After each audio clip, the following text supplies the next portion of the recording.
Hello and welcome to your reading. This is the Awakened Jen. Thank you for joining me for the Spiritual Views Daily Divine Forecast for Tuesday, April 29th.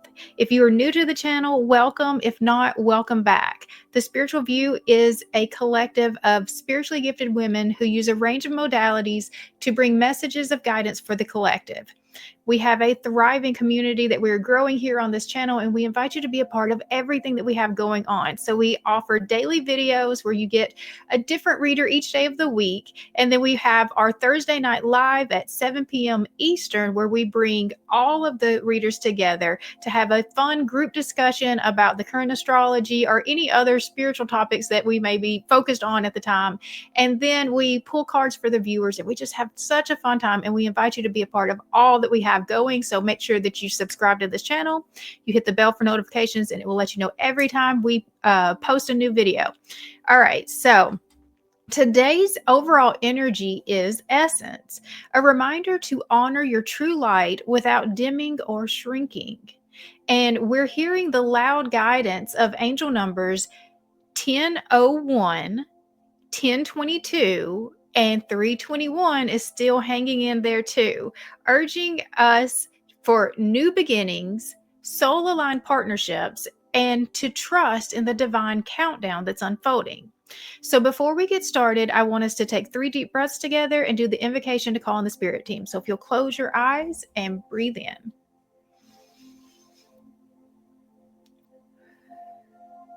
That's 1. Breathe in.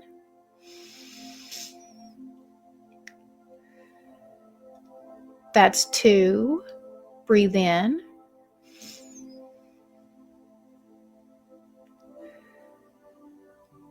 That's 3. I now call in my angels, archangels, ascended masters, our higher selves and guardian angels to please enter this present space and time. I call upon Archangel Michael to place a bubble of protection around us. Only beings of the highest vibration of pure love and light may enter in. So be it. All right. So today we are being asked to remember our essence, the part of us that was never wounded, never lost, and never broken. The call is simple but powerful. Do not dim your light, not to fit in, not to make others comfortable, and not even to hide from your own fears. Your essence was placed here on purpose, and today the universe is asking you to stand in it proudly. Who are you when you break it down, out of all the masks, all the illusions, all the distortions? That's who you are at your core. We're also feeling the presence of 3 powerful angel numbers weaving through our field. So we have 1001 is a reminder that you are stepping through a portal. A door is opening for new beginnings, but you must trust the unknown and align yourself with higher intentions. 1022 is a call to partnership and co-creation. Your relationships with spirit, yourself, and with others are being recalibrated for your highest good. Trust what is being revealed. And 321 is a soul countdown continues. You're not moving backwards, even if it feels slow.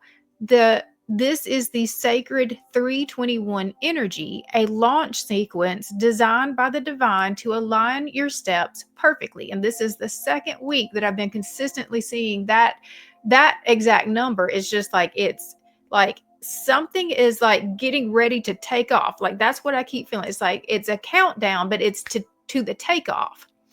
All right, so I pulled cards today with, let's see, we've got the Sacred Forest Oracle, the Shaman's Dream Oracle, and Tarot of the Divine. And so to get us started with the Sacred Forest Oracle, I asked, what do we think is happening today? And so we have the Ancient Oak Spirit, which is about strength. At first glance, we might believe we are simply being called to endure, to push through, to stay rooted no matter the storms around us. But let's feel deeper into the kind of strength that's being activated. It's not just endurance, it's ancient remembrance, it's the soul's backbone coming alive. And so, I mean, I feel like that, especially because of all of the energy that we've been in, we had the retrogrades, we had the eclipses, and it's just like, all of that was so intense and it took so much strength to get through it, but it also built a lot of strength within us. And what I really like about this is that strength was getting us ready to go through this portal energy. And so that's like that 1001 that keeps showing up. There's a portal, but it's not, that door is not opened yet. And so it's like we're getting ready. We have to hold tight just a little bit longer. But the strength, we really need to look at what, strength is not brute force. It's just, sometimes it's just enduring. It's just like a tree. It's just being stable, rooted, and grounded no matter the storm. So, I mean, just think about like all of like trees, the lifespan of a tree. They can go up to like 150, 200 years that are sitting in our yards. And just think about all the storms that they have had to weather, and how they do that, just is by the way they are planted so deeply rooted into the ground. And it's like that they can withstand whatever wind comes, whatever rain, whatever hail, whatever, all that, that comes through, that they are positioned themselves so that they will not move. And so that's the type of strength that we've needed just to hold us, to get us through this. And, but I think that, sometimes we think that like we're not doing enough, even if we're just like holding our own. That right there is all the strength that was necessary. Okay, so what is actually happening though is the wise woman of the grove, and this represents grace. So beyond the surface, spirit is not asking for hardening, it's inviting us into soft power. Grace is unfolding situations in our favor, even when we feel uncertain. The wise woman reminds us it's not about force, it's about allowing divine orchestration to move on our behalf. And so that's the 321 energy, is the divine orchestration that's happening. And offering grace to yourself and to others through, like, because the storm really was that tough. It did take a lot of strength to get through that storm. And so just giving yourself grace if you didn't do it as perfectly as what you think that you should have, or if others aren't showing up as perfectly as you think that they should either, it's offering the grace so that, like, we're acknowledging that there was a lot of stuff going on. We're acknowledging that we are just human beings trying to, each of us are trying to just survive and get through to the next day. And so, like, that's the grace that's being bestowed out. I wanted to read just a little bit from the book in this. It says, the wise woman of the grove steps forward and hands you an intricately carved wooden box. This is my gift to you. Guard it well. With care, you open the box. Inside rests a perfect ruby. It sparkles in the light. This is a joy activator. She says, hold it to your heart, and all around you, in all directions, all beings will relax and find joy in the moment. Joy is the greatest gift that you can give to another, and it is the gift of grace. The spirit of the wise woman of the grove says, you can relax and let go. Your path is guided. Spiritual nobility is growing within you. The spirit of grace is softly unfolding in your life. Kindly honor the truth of others, even if you don't agree or if you know better. The Creator knows the truth. And so the truth goes back to the true essence of who each one of us even is. And so it's like, you've got to remember that life is hard. And, we all have, different paths, different circumstances, different journeys. And, some people, the way that they get through that, the strength that they build is more like armor. And that armor is meant for protection, but it's like, it's also can be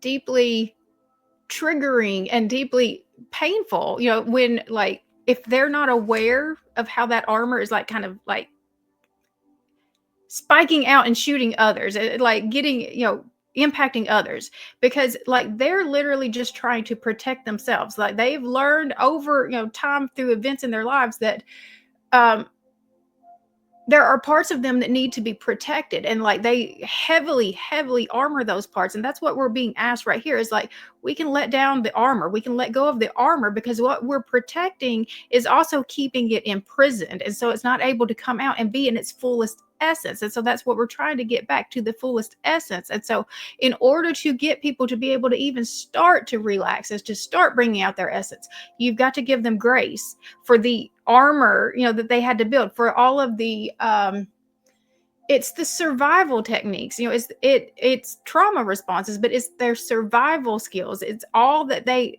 had to build in order to make sure that they could survive the storm. But see, the storm is over, and like it's time to kind of break those walls down again and let their real selves be seen.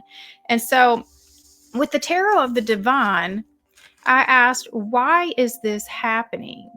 And we have the Five of Cups. And so this shift was born from loss, from emotional weight we've carried long enough. There's sadness we must honor, but not live inside. Spirit is asking, where are you still mourning what could not stay? And how could that mourning be a portal to a new life? And, the energy that is in this card, like I read the story that was associated with this card, and the woman in the card was so distraught that her husband married another woman that she drowned her children. And it's like she was like so much in despair over the life that she wanted in one way to look in one way, couldn't turn out that way anymore. And instead of just, salvaging what she had left, she just destroyed the whole thing. She blew up the whole thing. And so like the advice here is, okay, while yes, your reality may not look the way that you wanted it to, it's not all gone. Like everything is not fully lost. Like what left your life was not meant to be there. It wasn't for your greatest good. And you still have love left. You still have good things left. And it's like this moment of grief, you're supposed to be looking at, what do I still have? What is still here with me? And, in her case, she still had her children. That's an awful lot of love that she still had, that she just completely dismissed and took out. And so like, you don't want this to be, so overwhelming that it takes away your whole life. That's not what this card is about. This card is about acknowledgement, about here's where we're at. Here's what we have left. And here's the ways that I can still move forward. Okay, the best move forward right now is the Four of Swords. And so the rest that we are being offered now is not from exhaustion alone. It's a sacred peace that comes because the thing that we once feared, the battle that we once fought, has been bound and neutralized. Spirit is saying you are safe to lay your sword down. The threat has been contained. Now the healing can truly begin. And so that was the energy that I was picking up from this card, the Four of Swords, which the Four of Swords is about rest and healing. But in this deck, it's also talking about like the thing that we were most afraid of has been bound and it cannot affect us anymore. And so now that we are free to really do the real healing necessary. So like the battle is over. You don't have to fight anymore. Now it's time for true rest, healing, and restoration. And the potential outcome, if we honor the invitation to slow down and trust, is the Knight of Coins. We set ourselves up for steady, grounded progress. The Knight of Coins reminds us true success isn't about rushing, it's about showing up step by step, anchored in integrity and faith.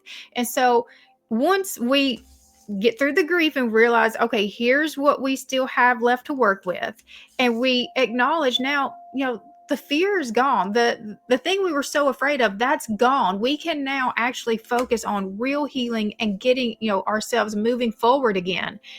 It's a slow start, but it is progress. And it's like day by day, what can I do today to help start moving ahead again? It's very slow, but it's intentional. And it's like we're keeping our focus on like we are moving forward, we are moving to this higher path, we are moving ahead, but it's like we've got to take actual action steps. We've actually got to start taking the steps and doing the work now that's going to start moving us.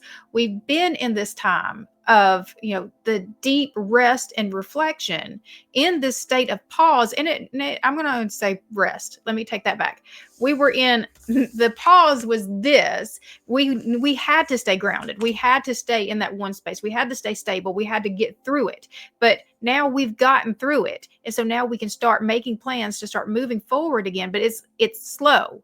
It is intentional. It is step by step, day by day. What can I do to start moving ahead again? And what we don't see is the hangman. This is a deep soul surrender, but it's an acknowledgement of the surrender that we've already moved through. After a long period of reflection and release and healing, Spirit is showing us that the shift has already been made. The old perspective has been sacrificed and the new vision is beginning to take root. And so we've already done the work. The pause that we've had from, just what felt like complete stagnation wasn't stagnation. It was healing. It was, like letting the storm pass, letting everything come out, letting everything come to the surface that no longer needed to be within us. And so it didn't feel good, but it caused us to sit back and really think about, why were these things affecting us? What was the truth about these, situations? What do we really want? Who do we want to be? It's like, who is it that we really are? It really got us back down to the bare bones and the core of our true essence that, is, the energy that we're supposed to be really bringing out today. And so this card is about sleeping beauty. And so like there was the time of rest. There is a time of rest, but it was for restoration so that you could get back to the truth of who you really are. All right. So the final message comes from the Shaman's Dream Oracle. And it's the advice from Spirit is the vanishing mirror, ego sublimation. So today, Spirit's final nudge is about the final surrender of the false reflections. Where are you clinging to old identities, outdated fears, or ego illusions? What happens when you allow those mirrors to dissolve and finally see yourself in the full essence, being, and light through the eyes of the divine? And so instead of letting other people tell you who you are, you're letting source remind you who you are. You're not using like other people's reflection to show you. You're finding it from the true source of where your reflection really comes from. And so with the vanishing mirror, do you ever wonder if your self-definition has become too rigid, too fixed around what you've come to learn, so that you contract your life into zones of safe versus unsafe? This here is okay, but over there, well, that might be too risky. Judgment, fear, self-righteousness, and overconfidence are only some of the traits that keep you from evolving. We are all products of our conditioning. So remember that this is part of the human experience. Yet you are not meant to remain static. Seeking only what you expect, even if it appears ambitious, is still too narrow. You go nowhere when you hesitate to move out of your comfort zone. When you focus too much on yourself this way, you become a servant of the ego. It edges God out, removing the magic of possibility. Imagine looking into a mirror and seeing only what you are now. If you can let your self-definition soften, moving beyond the veil to your potential, a magical emptiness exists where all things are possible. Look again. Who could you be? What would you see reflected if you allowed yourself to be other than how you define yourself now? Nothing less is required of you now. In this moment, let go of who you think you are and allow a new you to emerge. You will recognize yourself as what you are, a partner in creation, in service of the divine. Doesn't it feel good? And so again, it's just getting back to that very core essence of who you really are and not who this world told you that you were. And I connected it a lot with this card right here because, again, this grief, the reason why we feel grief so strongly is because we attach so much of our identity to the thing that has gone away from us, to the person, place, experience that, that was us, but it's not us. It was an experience that we had, and it reflected parts of us, but it's not the whole of us. And so, like in this, um in her story, she saw herself as this man's husband. She saw herself as a wife, and she couldn't see herself outside of that so much that she destroyed everything that she had left, even though other parts of her was that she was a mother. She didn't even value the other parts of her. She only valued the one that she saw reflected in this one situation. And so that's what we've got to let go of, like these strong concepts of who we think we are, and know that we're ever evolving. And so, at one point you were a child and you completely identified as a child and you did everything that children do, but you're not a child anymore. So now then your identity had to change. And so, like, understanding that it's just this constant shift. As you know more, you change, you evolve, you grow, and you don't just limit yourself, to just like, well, this is how I've always been. That's because that's all you knew.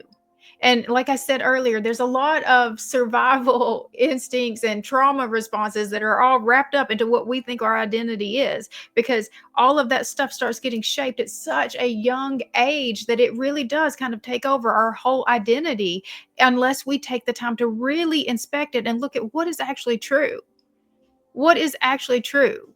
Because when people tell you certain things about you, whether or not that feels true for you or not. And sometimes, like, it might be true for you in this moment. That might be literally the way that you've showed up in this moment, but it doesn't mean that's the truth of who you actually are. And so the reason why it feels really bad when people call you out of who your truth in this moment is because that's not who you are. That's what you chose. And now then you've got to figure out, well, why did I choose that? If that's not the truth of who I actually am, then why did I choose that today? Why is that the way I allowed myself to show up today, if that's not the truth? And so what is the truth? And how would that part of me show up? How would that part have shown up if I allowed that part to be seen? And so it's really letting go of, like, the ego identity that you have and letting it be reshaped by the actual truth of who you actually are, based off of, who the divine says that you are. All right. So closing statements are, as we move through today, remember, your light is sacred. Your journey is unfolding exactly as it should. Even in the moments that feel slow, heavy, or uncertain, grace is at work behind the scenes, weaving new possibilities into form. Release the old mirrors that showed you your limits. Step boldly into the truth of your essence, your sacred, indestructible light. You are not here to dim. You're here to shine, to anchor, and to rise. So let's close out with an affirmation to carry us forward. I honor my essence. I trust the divine timing of my life. I allow grace to carry me forward, and I shine without fear. All right, so I'm going to close it out there. Hopefully you have found value in this video. If you did, I would appreciate it if you would subscribe to this channel. You can hit the bell for notifications, and it will let you know every time we post a new video. And if you would like a private reading, I do offer those. That's down in the description box below. Other than that, I hope you guys have a great rest of your week, and I'll see you next time. Bye.